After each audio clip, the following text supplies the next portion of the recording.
আসসালামু আলাইকুম, সকলকে রমাদানের শুভেচ্ছা। আমাদের বিশ্ববিদ্যালয় অর্থাৎ রাজশাহী বিশ্ববিদ্যালয়ের প্রশাসন থেকে প্রত্যেক বছরই শিক্ষার্থীদেরকে কিন্তু ইফতার করানো হয়। তো এবছরও কিন্তু তার ব্যতিক্রম ঘটেনি। এবছরও আমাদের শিক্ষার্থীদেরকে রাজশাহী বিশ্ববিদ্যালয় প্রশাসন থেকে ইফতার করানো হবে বলে আজকে জানিয়েছে। আজ ছিল ১০ম রমজান এবং আমাদের কেন্দ্রীয় মসজিদের সামনেই কিন্তু এই ইফতার মাহফিল হবে বলে জানিয়েছিল। সেই জন্য কিন্তু আমি আজকে সকালে এসেছিলাম। তাছাড়াও কিন্তু আমি একটা গজল শুট করার জন্য এখানে এসেছিলাম। আমি সকালে এসেই দেখি বাবুর্চিরা রান্না করতেছে। তারা কিন্তু সেই ৩টা ৪টা থেকে কিন্তু রান্না করতেছে। আর আপনারা কিন্তু জানেন যে আমাদের রাজশাহী বিশ্ববিদ্যালয়ে কিন্তু অনেক শিক্ষার্থী। আমাদের বিশ্ববিদ্যালয়ে অনার্স প্রথম বর্ষ থেকে মাস্টার্স পর্যন্ত অন্তত প্রায় ৩০,০০০-এর মতো স্টুডেন্ট আছে। কিন্তু ৩০,০০০ স্টুডেন্টদের জন্যই কিন্তু এই অনুষ্ঠানটি করা হচ্ছে না। এরপরও প্রায় ১৬,০০০ স্টুডেন্টদের ইফতারের ব্যবস্থা করা হয়েছিল প্রশাসনের পক্ষ থেকে। অর্থাৎ এই সংখ্যাটাও কিন্তু কম নয়। কারণ সব স্টুডেন্টরাই কিন্তু এই ইফতার মাহফিলে আসবে এমনটা কিন্তু নয়।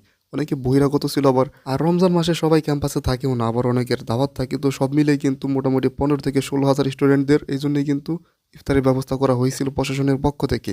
তো আসরের পর থেকে কিন্তু স্টুডেন্ট আসতে থাকে, হয়তো আপনারা দেখতে পাচ্ছেন স্টুডেন্টরা বসে পড়তেছিল। স্কাউটের ভাইরা এবং বিভিন্ন ভাইরা কিন্তু আমাদেরকে কিন্তু সাহায্য করতেছিল এই ইফতার মাহফিলে।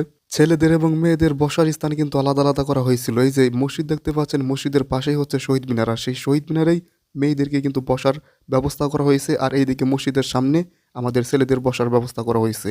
আর আমাদের মসজিদের সামনে কিন্তু বিশাল অংশ, মানে অনেক অংশ, হয়তো আপনারা দেখতেও পাচ্ছেন, এখানে কিন্তু অনেকগুলো আম গাছ আছে। আর এই আম গাছের মধ্যে মুকুল ধরে গেছে। সত্যি বলতে আমের মুকুলে আম গাছগুলো কিন্তু বেশ সুন্দর দেখা যাচ্ছিল। আর গাছগুলো কিন্তু এক সারিতে কিন্তু অনেকগুলো গাছ এবং অনেক প্রাচীন প্রাচীন গাছ, মানে দীর্ঘদিন আগের কিন্তু অনেক মোটা মোটা কিন্তু আম গাছ আছে।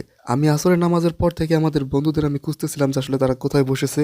তারপর আমি তাদের খুঁজতে খুঁজতে একটা সময় কিন্তু পেয়ে যাই। আমি দেখলাম তারা কিন্তু আম বাগানের উত্তর পাশে বসেছে। তারপর আমি এসে যাই এবং এসে কিন্তু তাদের সাথে আমি ইফতারে কিন্তু জয়েন করি। ইফতার মাহফিল আমাদের আরো কিছু বন্ধুরা আসতে থাকে, তার জন্য আমরা অপেক্ষা করি, যেমন অয়ন এবং হাফেজ আবু রায়হান। ছাত্রছাত্রীরা আসার পর একটু পরেই কিন্তু পানি এবং খাবারগুলো দিয়ে দিচ্ছিল সবার সামনে। আর এই পানিগুলো নিয়ে তো দেখতেই পাচ্ছেন কি অবস্থা করেছে, মানে সবাই এরকম মিসাইল বানাচ্ছিল। অনেকেই দুষ্টুমি করে বলতেছিল যে বাংলাদেশের একমাত্র পারমাণবিক মিসাইল, বা অনেক দুষ্টুমি আর কি করতেছিল বিভিন্ন সময় বিভিন্ন মানুষ।